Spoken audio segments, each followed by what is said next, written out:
Welcome to Blizzard Fire. We hope this video helps fire up your solution.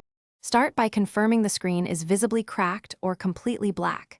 Inspect for loose glass and check if the bezel is damaged. Power the Chromebook and listen for startup chimes or keyboard backlight to confirm it boots. If you hear sounds, proceed with an external display. Gather a USB-C to HDMI adapter, an HDMI cable, and a 1080p monitor or TV capable of 60Hz. Keep a charged battery or charger nearby to avoid shutdown during setup. Attach the USB-C to HDMI adapter to the Chromebook, then connect the HDMI cable to the monitor. Turn the monitor on and set its input to the connected HDMI port. Press the search key and the switcher key simultaneously to toggle displays. If that shortcut does not work, press Ctrl and F4 to cycle mirror and extended modes.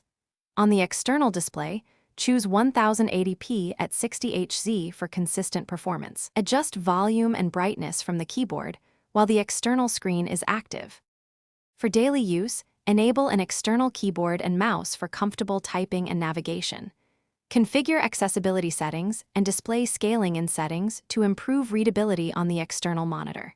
If you prefer a permanent fix, research screen replacement costs or schedule a professional repair service. Expect parts to vary by model. Note model number and bezel size before ordering. Back up your files to Google Drive or an external drive before attempting any internal repairs.